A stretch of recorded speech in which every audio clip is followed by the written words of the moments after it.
Welcome to Text Me Back, the Seattle-based advice show on the radio by a psychiatrist and his friend. I'm Frasier. I'm the dog. We already did this joke. It's not a joke. It's the conceit of the program. Welcome to Text Me Back, a program with a conceit, starring two supermodels who are tired. I'm Crindy Crawford. And I'm Myra Manx. Welcome to Text Me Back, the one and only podcast that you can enjoy both audially and visually. I'm Jody Allen. And I'm Ren Fair Guy. What do we have going on this week, Meagan? Big stuff, I think. Big stuff that we spent, I really want to emphasize. We spent a lot of time prepping. We were in and out of production meetings all week, really coming up Meagan? with sensational. Do you think that the podcast is going downhill? What?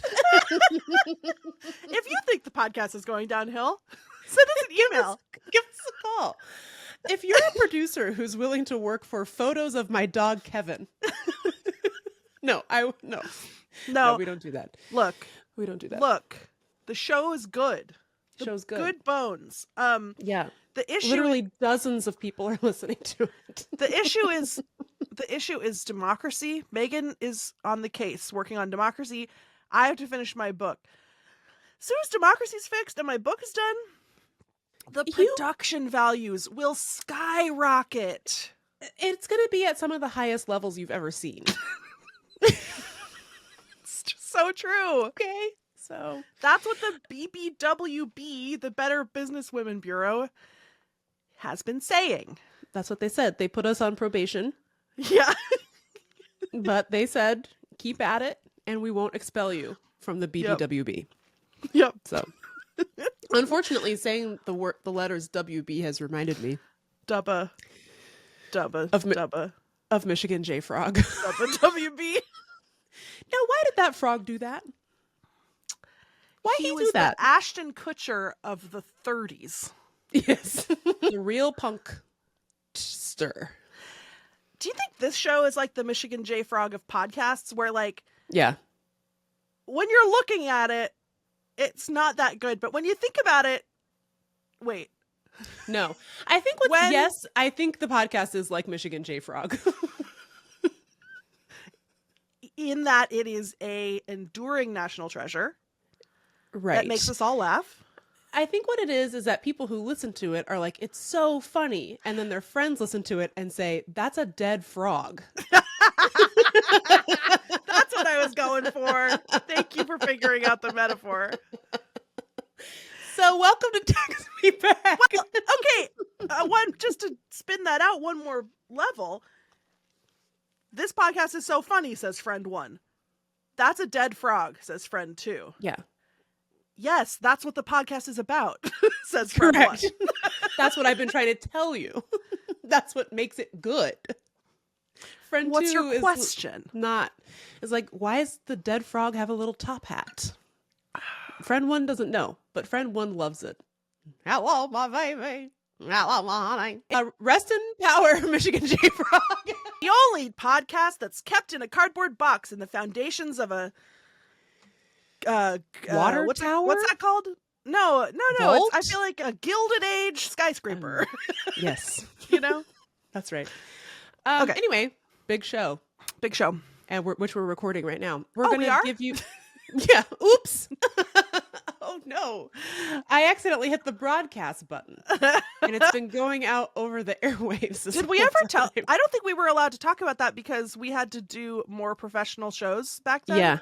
Yeah. So we didn't get to exactly be off the cuff. But one time when we were at KOW and we were recording in the studio, Angel producer Jeannie accidentally She was like trying to turn on your mic or something. and she pushed a button that caused Text Me Back to like break into the broadcast of like All Things Considered.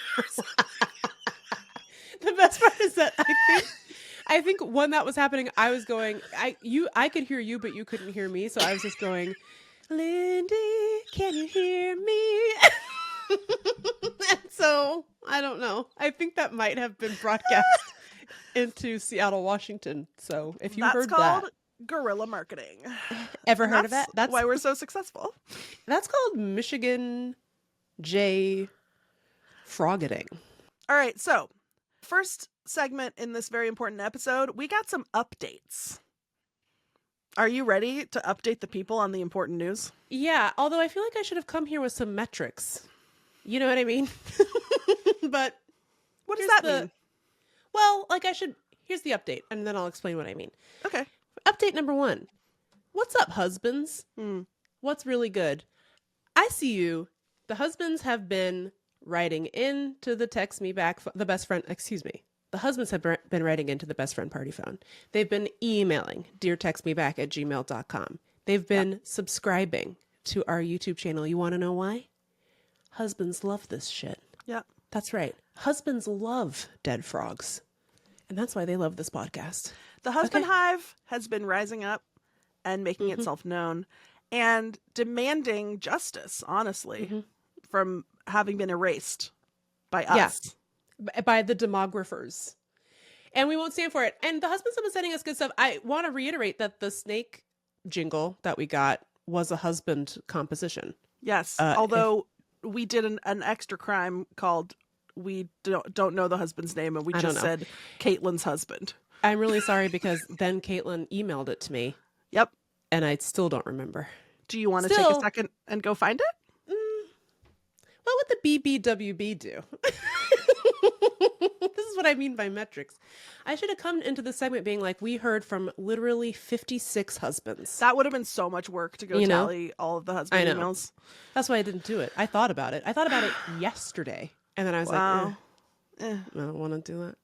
Anyway, thank you to all 67 husbands, I guess, who wrote into our show. We love you guys.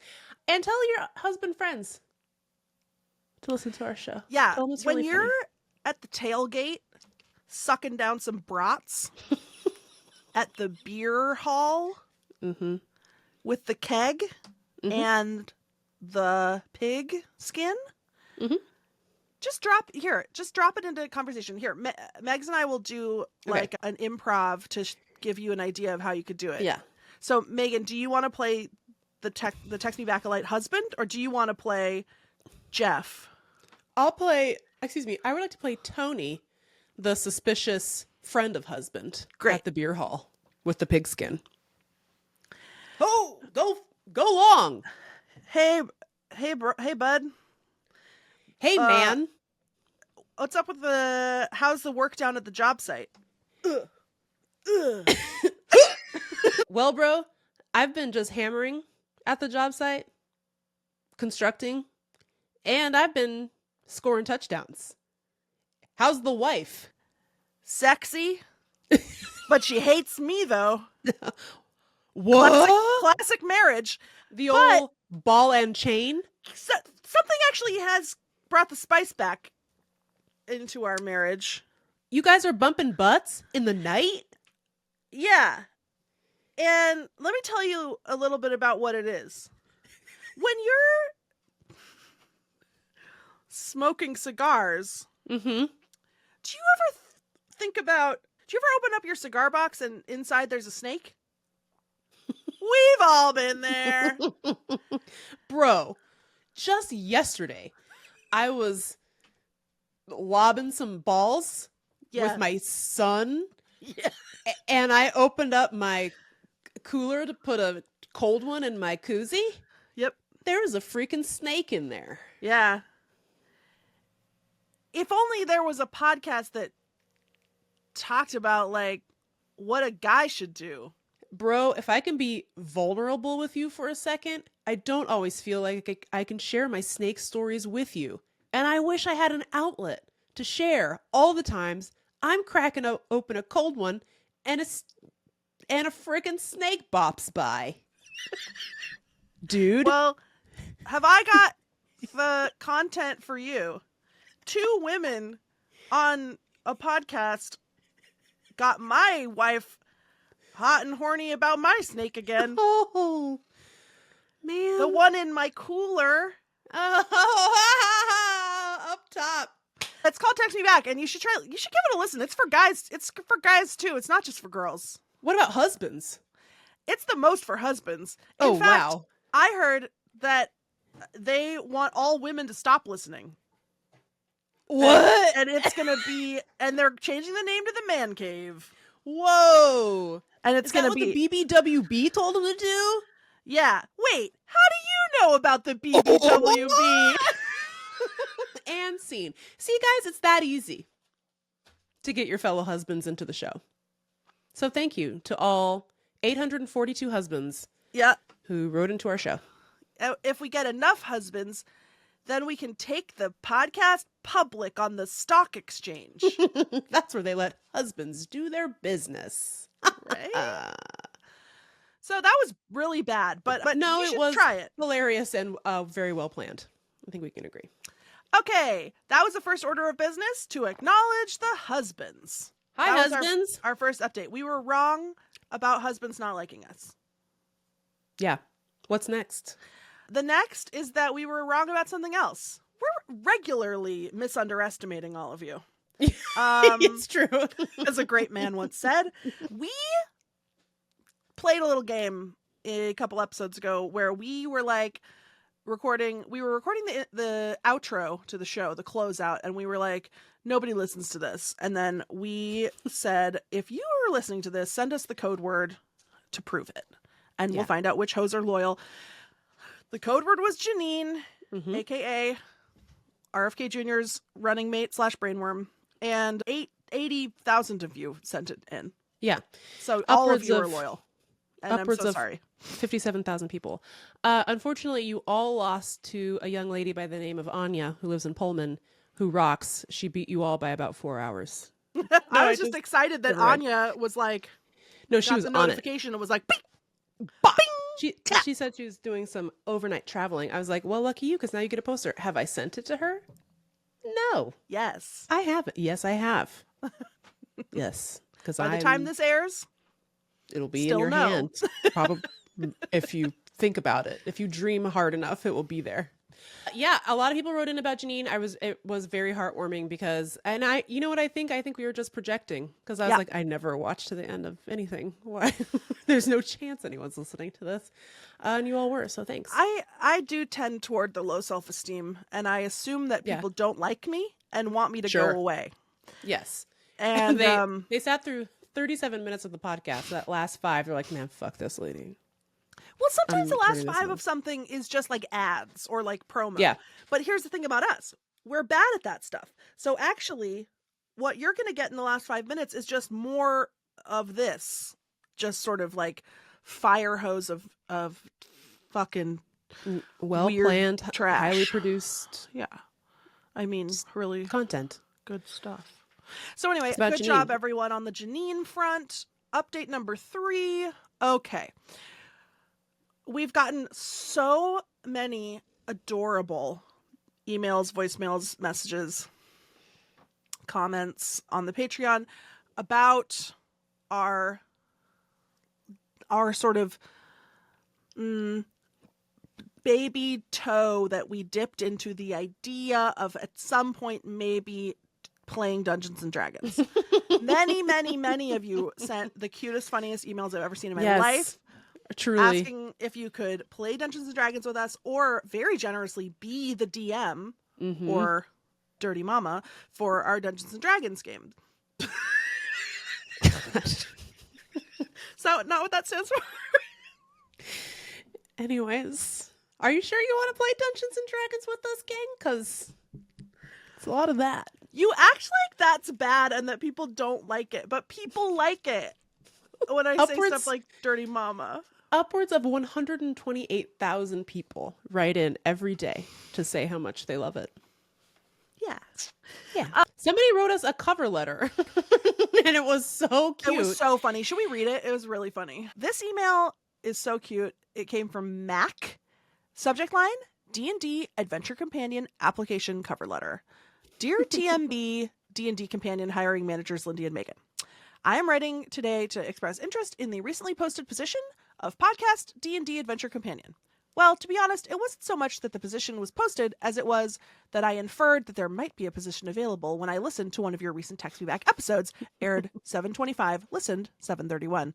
And you said that you were interested in playing D&D and wondered, who can we get to play with us? Friends, I submit that you can get me to play with you. My many years of tabletop gaming experience make me an excellent candidate to play D&D with the TMB crew. I have minimal experience with D&D, specifically having played only a couple of one-off games, but I think that may be a good thing to go along with the TMB D&D vibe so that we can all be relative newcomers together. I have played a long campaign in Gloomhaven with some buds. Dude, I tried to play Gloomhaven. It was so hard. But I'm gonna conquer it one of these days. Bonus points, this happened mostly during the early days of COVID, so after the first few sessions, we played virtually for months. It was actually quite devastating to lose that weekly in-person time with these friends, but that loss can be your gain, as I now have lots and lots of virtual gaming experience that I can bring to the TMB D&D adventure.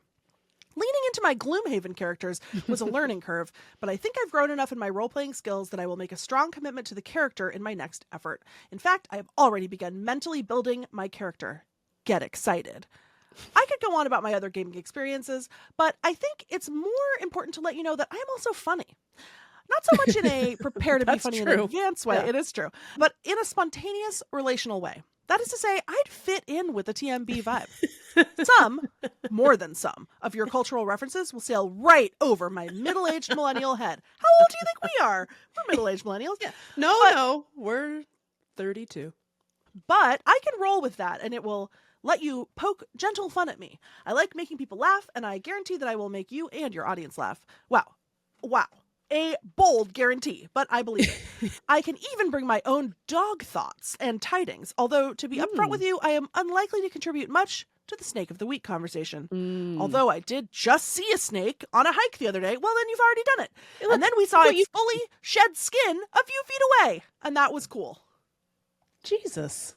Yeah, I mean, you're really bringing it all. To return to the topic at hand, I believe that my experience with virtual role-playing games and my general quippy good nature will make me an excellent addition to your D&D party. I am particularly excited to bring a fun character to the table who will contribute to wild party shenanigans. Thank you for your time and consideration of my application. Let's take the para out of Parasocial Journey, shall we? New pickup line, extremely limited audience, with deep respect, Mac. They, them, voted most likely to succeed in high school. And I didn't say your last name just in case, I don't know. You don't like this. You don't like that. Sensational cover letter. I used to have to hire people at my old real job. And people will write cover letters that are very, well, ChatGPT didn't exist when I was doing this, but these days people will just ask ChatGPT to do it. It's very obvious. But people will just be saying whatever. Like they'll be like, I'm inspired to work with you for inspiration and jobs. I admire your organization for what it contributes to life, the ups and downs of life. The ups and downs of life. The passions of life. Dance. And those would be the cover letters. And you'd get like one good one and you'd be like, hired. We don't even need to meet. Jesus Christ. The rest of these were so bad. Here's what I love about the cover letter. You did your research. Yep.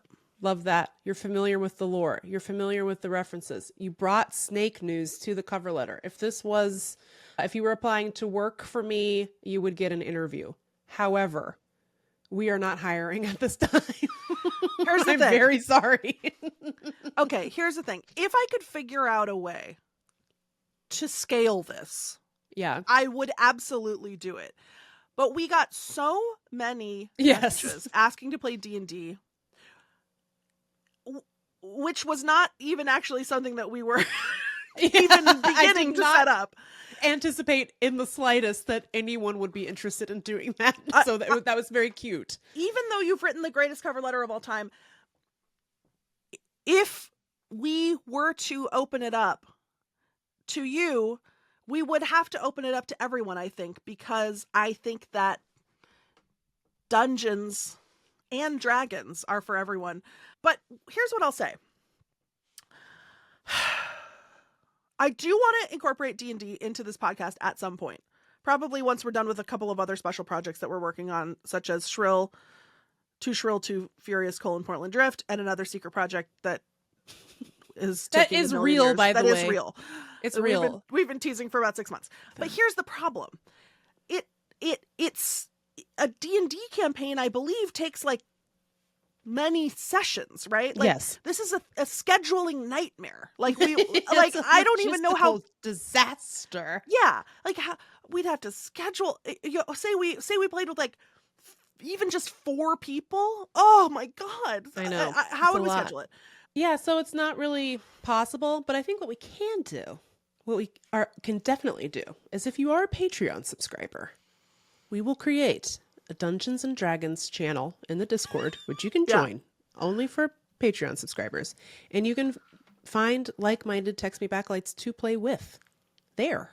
Yeah. And then it's kind of like playing with us, Well, except that's with what I'm people who know thinking. how to send calendar invites. If there's like an online platform that someone has created to facilitate virtual D&D games, and then some Text Me Backlights did want to play a D&D game themselves, that would be cute as hell.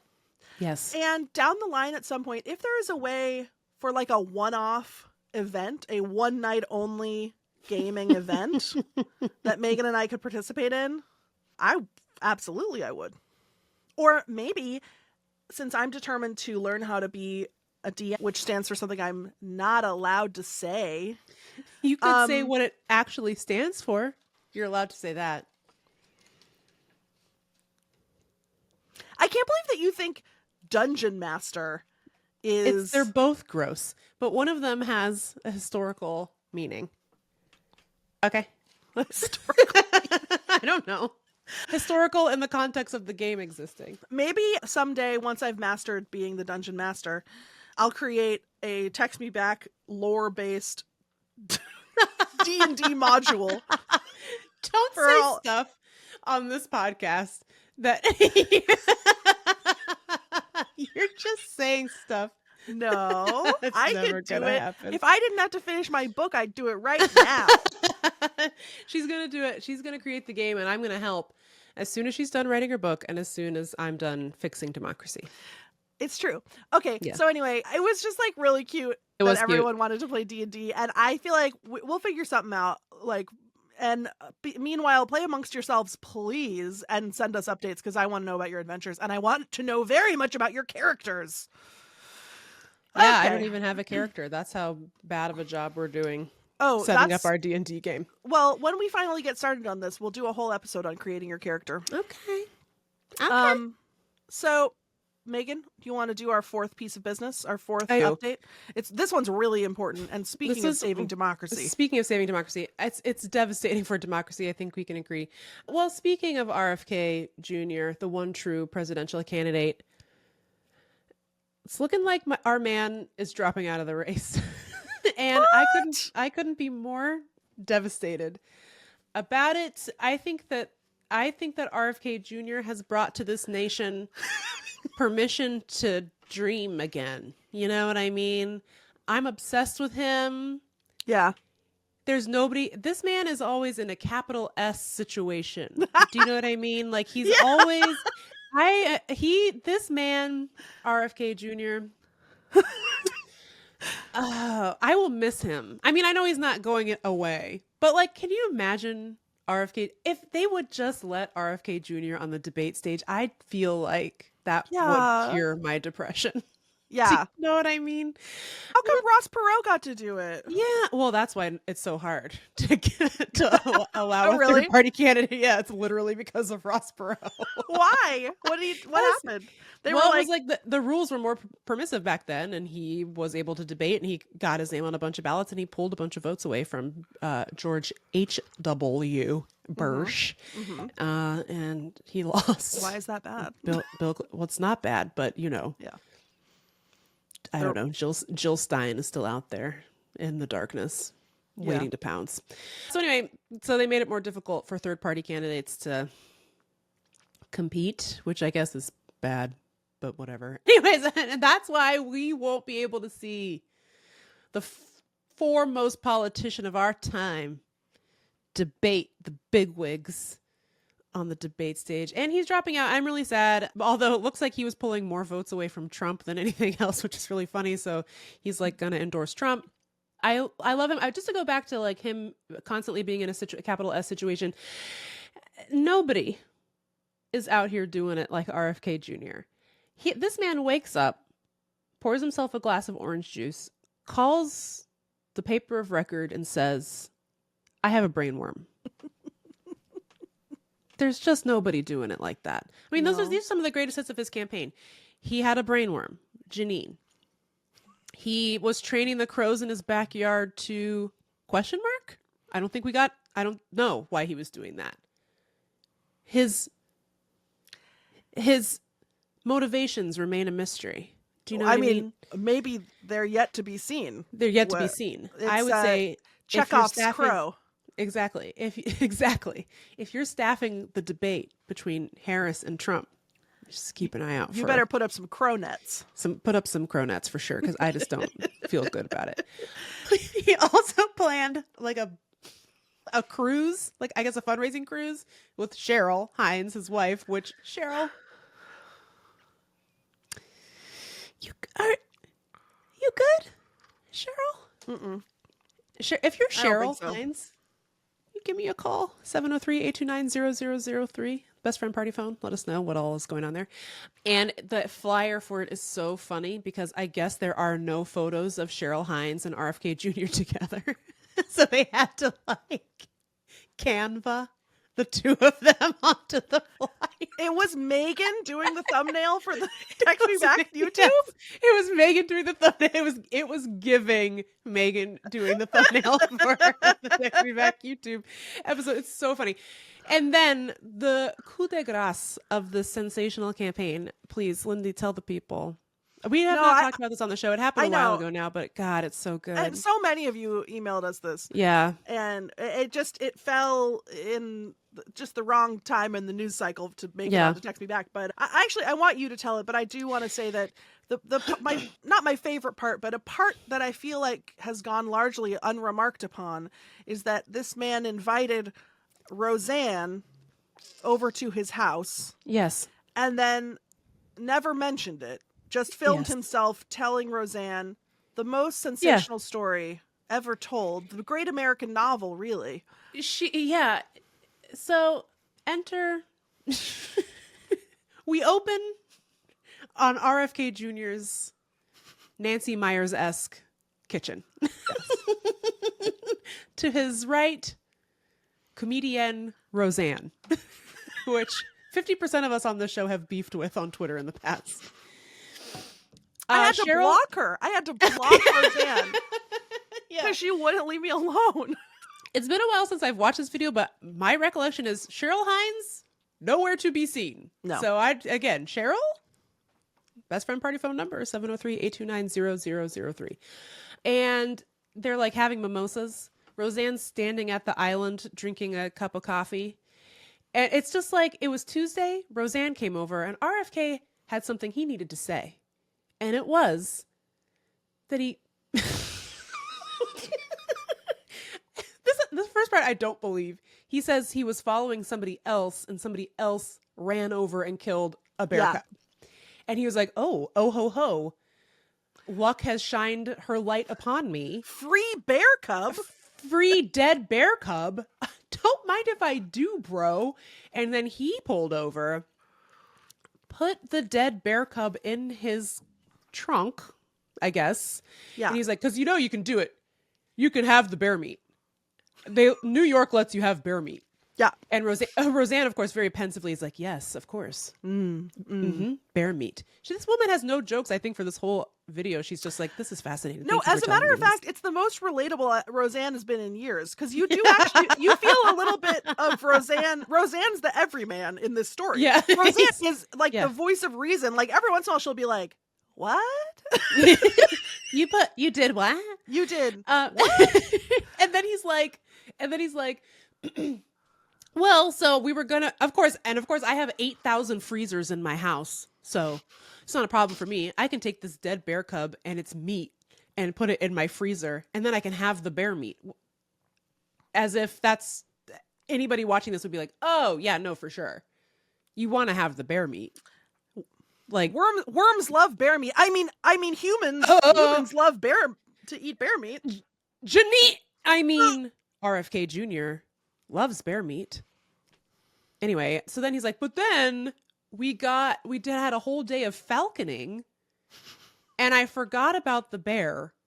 And then it like wasn't safe to eat or keep. And then I was like, what am I going to do with this bear carcass that I randomly came upon? And here's what he came up with. He came up with a frame job where he takes the bear's carcass to Central Park, which by the way, I don't think is anywhere. I think he was upstate falconing. Yeah. And he's like, let's drive 4 hours to Manhattan and dump the bear in Central Park. And not just dump the bear. Create a scene, a crime scene that makes it look as though this bear, which I guess bears famously saunter through Central Park. They don't, sir. So I don't know why of all the places that this is again. None of this could have happened this way. Why did you bring it to Central Park? Anyway, so he brings it to Central Park and he's like, okay, let's start the frame job. You know what he is? The Michigan J. Frog of bear murder. Yes, that's correct. Everybody involved had a little top hat on. It was really crazy. So then he like stages a scene to make it look like a cyclist hit a bear in Central Park and killed the bear, and that the cyclist left its dead body there. And they left their bicycle there, right? And the bicycle. They were like, oh, I hit and killed this bear. I better run off on foot in my little cycling clippy shoes, which are not actually possible to. Yeah, exactly. Like you just threw that in the trunk next to the bear carcass. Anyway, it's like his kid's bicycle. Like what? He went and bought a bicycle? Anyway, it doesn't matter. Who could say? So then the next day, of course, the press is all over this. They're like, bear, Central Park, cyclist murder. You know, what's going on? So, you know, New York Times shows up. They send their best reporter, a woman by the name of Talia Schlossberg. If you're wondering why that name sounds familiar, it's because she's RFK's fucking cousin, who is like a Nepo baby who got a job at the New York Times. I mean, maybe she's a very talented writer. I don't know. And it was just a coincidence that they were like, oh, Talia, do you need something to do today? Somebody found a dead bear in Central Park. And she goes over there to just like report it out and then finds out 10 years later or whatever, it was her weird fucking anti-vax freak cousin who dumped its body in Central Park and then tried to frame a cyclist. Has anyone followed up with Talia? Like, has she commented on learning this news? Yeah, let me find it. I think she just was like, that the dead bear I'm paraphrasing, but she was like, what the fuck are you talking about? Hang on. Let me search up Talia Schlossberg RFK bear. I mean, this is like it's like a movie, like you know, like a thriller where there's two cops that are partners and they're investigating a serial killer, and then at the end the cop finds out that it was his partner that was the serial killer. You know, the call was coming from the dead bear cub was coming from inside the house. Okay, first of all, excuse me. First of all, her name is Tatiana Schlossberg, so I apologize. Not Talia, Tatiana. And she is the daughter of Carolyn Kennedy Schlossberg. And she wrote about the bear first discovered under a bicycle as if it had been fatally hit by the wheels. Come on.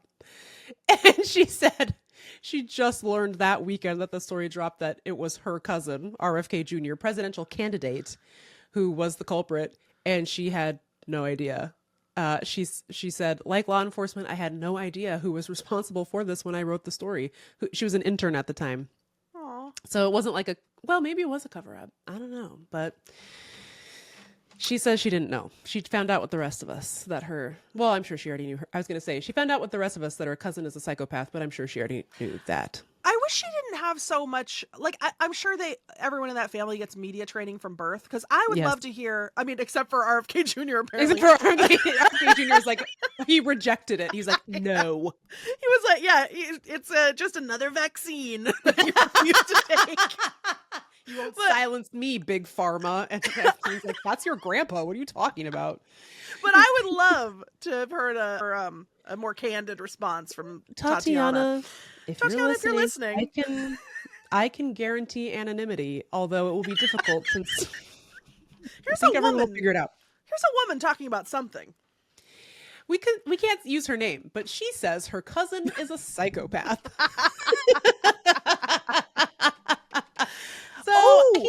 He's dropping out of the race. I'm devastated.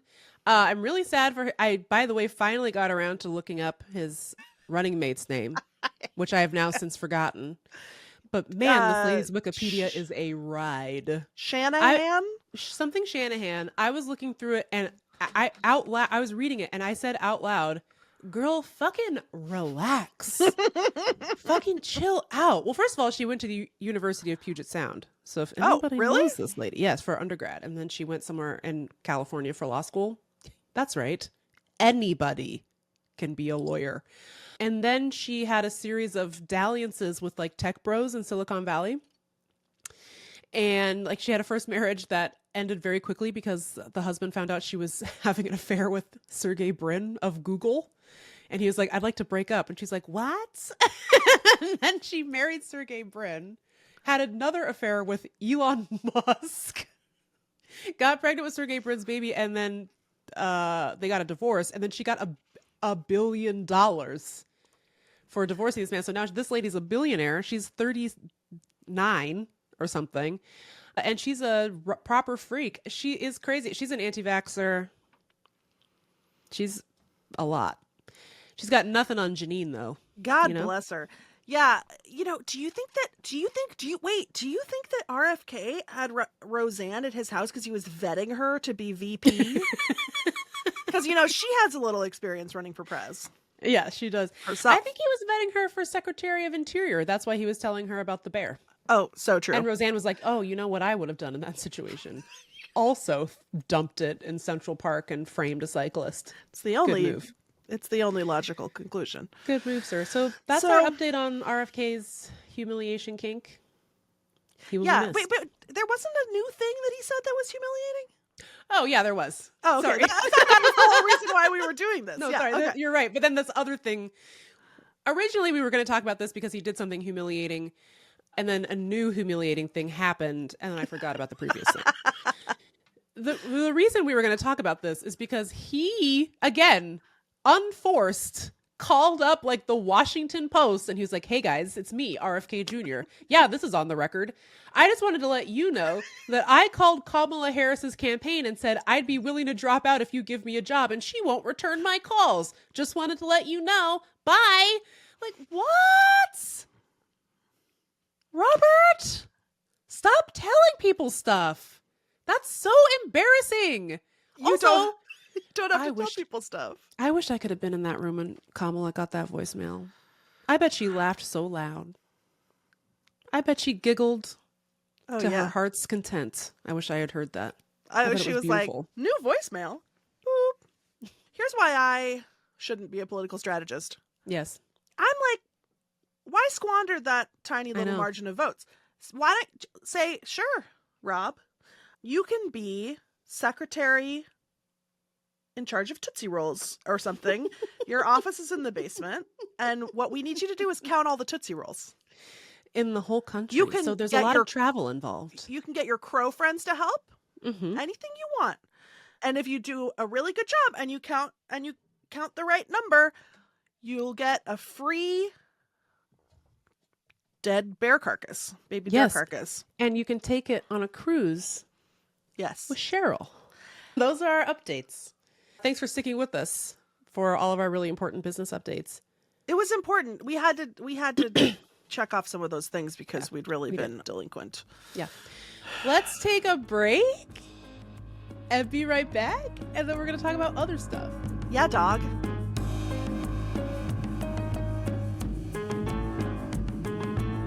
Well, Luigi. Well, Waluigi. Here.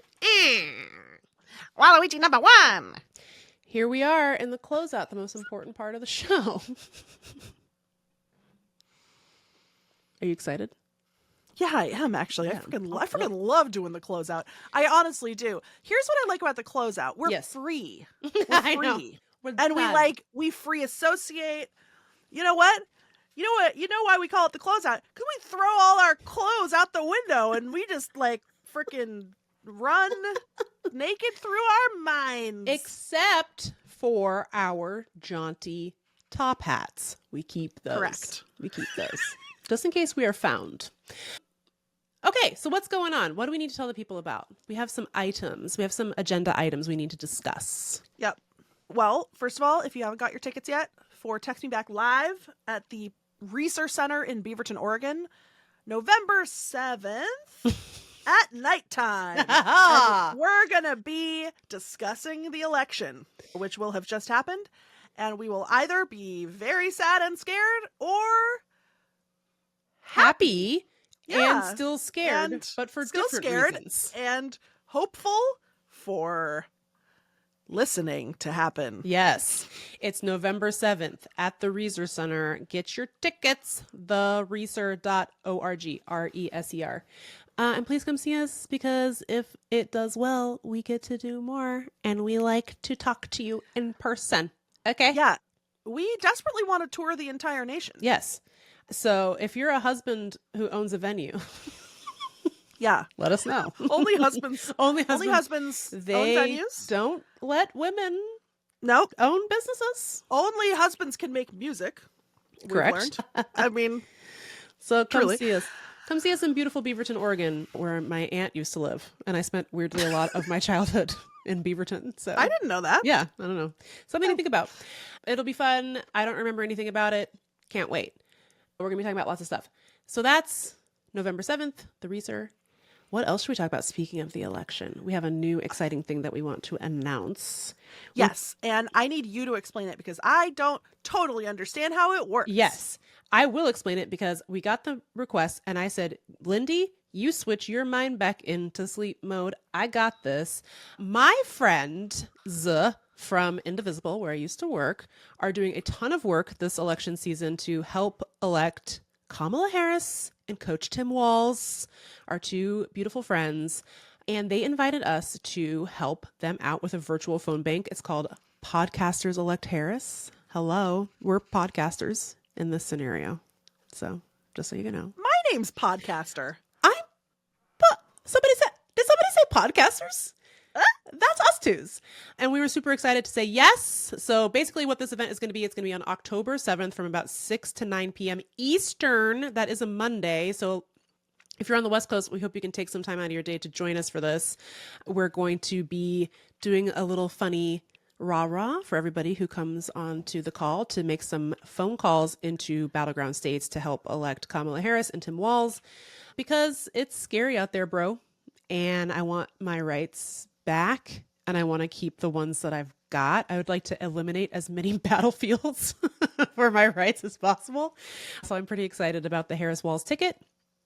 And we're going to be doing everything that we can to support them. So this is Monday, October 7th from about 6 to 9 Eastern. We will be on for like the first hour doing a very special Snake of the Week segment involving election-related snakes. You may have guessed who they might be, but you'll have to go to find out for sure who the election snakes are.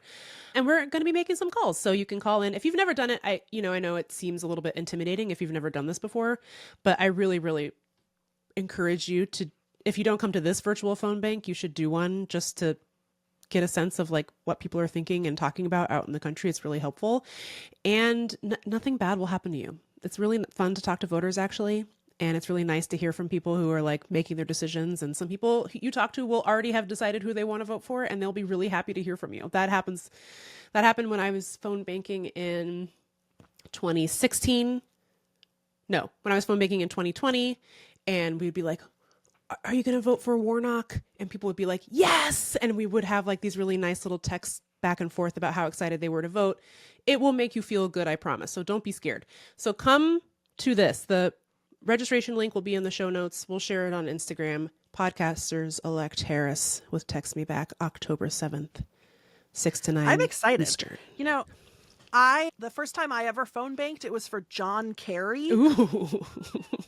And it didn't work out. Yeah. But I remember I was terrified because I knew that I was a Democrat and I didn't want George W. Bush to be the president again, but I didn't know anything else. And Yeah. I was like, I can't call people and talk to them. I don't know anything. And then I discovered that it was fine. Yeah, it's fine. And I knew more than I thought. And I Mhm. just had some nice conversations with people. And actually, no one was mean to me. That's right. People are very rarely mean to you, but there will be a training so that if you're like, I'm really, they're just going to throw me on the phone. No, there will be a training. You'll have scripts. You'll have answers to frequently asked questions that you might get from voters. You will be very well taken care of by the Indivisible team, and we will be there to support you. And I'm really looking forward to it because I have really enjoyed just watching a lot of memes on TikTok about Kamala. They got me. They got me pretty good. So I'm pumped up. Me too. I'm glad we can do a little something to help using our silly little poo-poo podcast. We're doing a little poo-poo podcast, democracy support. That's what this podcast is all about. As everyone who listens to the show knows, I've been working on democracy policy since I graduated law school over 10 years ago, and we are in a real pickle. Let me tell you, we're in a real pickle domestically on democracy, and I really feel like, Kamala's been great on judicial nominees. She really encouraged people to watch her sort of dress down Brett Kavanaugh. That's really delightful. Might make you feel good. Made me feel good. I like to watch that when I'm in a bad mood. Just like watching Kamala make Brett Kavanaugh look stupid. But no, they're not perfect on anything. And I think there's people who are justifiably upset and just are never going to vote for them. And that's okay. I'm not trying to talk anybody into doing anything they don't want to do. But where I'm at is I'm excited for this ticket. I'm excited to keep holding them accountable over the course of their presidency, because you don't stop holding politicians accountable after you elect them. In fact, like, that's when the real pressure begins. And I'm going to be super corny for like 1 second and quote John Lewis, sorry. But one of my favorite quotes of his is, democracy is not a state, it is an act. It's something that you have to do all the time. And so it's not just like, well, the election's over, I didn't get what I wanted, and now I'm done and I'm pissed off. It's like, no, it's something that we have to do all the time. I realize how exhausting that sounds, by the way. Trust me. I know it's very tiring. I'm very tired. But it is something that you wake up and commit to doing every single day. And sometimes you need a break. You take your break and then you come back, because I know it's tiresome to hear every 4 years, this is the most important election of your life, but it is. And every 4 years, it's true. Every 4 years, it is true that this is the most important election of your life. And this is one of those times, because I can't even begin to comprehend the carnage of a second Trump presidency. And I think for me, it's not just that, oh, Kamala's the better of two evils. I actually genuinely think she has a lot of really good policies. I've met her before. I've worked with her office before. And I think she's really sharp on a lot of stuff that I care about. And so, is she perfect? No. But is she good? I think so. I hear a lot of people saying that the campaign is the only time that we have any leverage to push any candidate. And then once they're elected, we don't have leverage anymore. And as someone who has actually worked on the inside in politics, is that true? No, it is not. I mean, of course, like, this is a negotiation period. This is one of many negotiation periods where you are wanting to use the leverage that you've got now to try to move your candidate to where you want them to be and to pull them towards peace and to pull them towards justice. That's part of what this period of time is, but it doesn't end after the election is over and after they win. It's not like, okay, great, we won. We never have to talk to another activist again as long as we live. That's just not how it works. Because the next 2 years are like, the first 2 years of any given presidency is the most important time period, because you're running right up to the first midterm election in that person's administration. And so that president wants to win the midterm elections. They want to win more seats in Congress. They want to win more seats in the Senate and the House. That is a really ripe time to be holding your elected officials accountable and trying to negotiate for what you want, because that run up to the 2026 midterms is a really critical period where Democrats are going to want to be delivering as much as possible so that they can win more seats in 2026. So it's not over just because the presidential election is done. And that's not to say that people shouldn't like stop protesting and stop demanding ceasefire and arms embargo and, you know, stop talking about genocide. But like, I think there is also a way that people should feel free to experience a little bit of joy about the possibilities of the future. Yes, and that Harris is not Biden, and I'm so relieved glad that he's gone. I think that's right. It's okay to feel a little bit of happiness. I do think I really want to be careful here because I'm not trying to imply that thing that like older people say sometimes. I guess I'm older people now, but this thing that people say sometimes where it's like, well, you never get everything that you want, so just like suck it up and vote. I really want to be clear, I'm not saying that, but I think there is a way that we could be doing a better job calibrating our victories that we maybe aren't doing. That like there is like this end goal that we all have, but to get there is a lot of wins on your way to your big victory that you need to take some time and celebrate. And I think that there's a lot to celebrate the way activists have been pushing Harris and Walz on different issues and how they have responded to those things. Some have been disappointing, some have been better, but those things count as wins. Those things count as victories. It's not like protesting is having zero effect on the ticket. It is having an effect. And I think people should be proud of what they've been able to accomplish over the last, I mean, her candidacy is only like a month old. And I think there's been a huge difference between how Joey B ran business and how she does. So we'll see what happens. But I think it's okay to be skeptical, but don't let that take you out of the game. You know what I mean? Don't let that take you out. Yeah, a thing that I really am grateful for is that you keep reminding me of is that it's really vital to movement building to have some excitement and some joy and some celebration. Yes. of incremental victories. Yes. I want to say one thing about incrementalism too, by the way. Almost nobody. I mean, there are some dickheads who believe that incrementalism is a good strategy, but almost nobody goes into a negotiation and says, what's the tiniest thing that you can give me? That's not really how this works. Every like bill that I've worked on or every like big push with activists that I've worked on, you ask for everything that you can get, as much stuff as you can get. And then over the course of time, as you get closer and closer to maybe getting something passed, stuff comes out because all of a sudden it's like blood on the maxi pad. The killer, which is the Senate, knows that something's about to pass. And they want to be able to extract concessions. And so they want to start pulling stuff out of your bill. This happened with the For the People Act, which I worked on. I was one of many people who worked on it. And Joe Manchin was like the big holdup, right? And he was like, well, I don't like this provision that bans strict voter ID, which is racist. These strict voter ID laws are very, very racist. And so the bill was trying to say, stop being racist to states who were requiring strict voter ID. But he was insistent that he wouldn't support the bill unless that provision came out.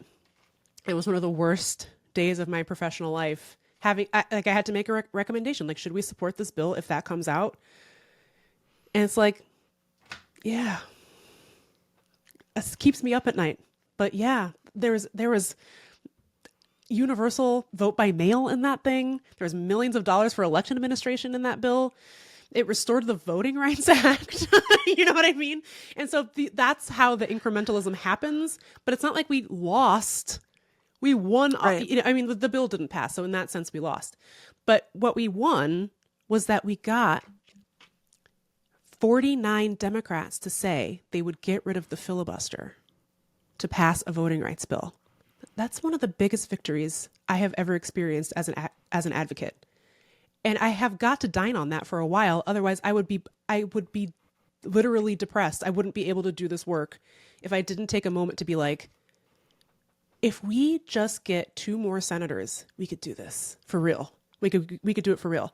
And if I just said, well, the bill sucks now, it's done, we would have gotten nothing, you know?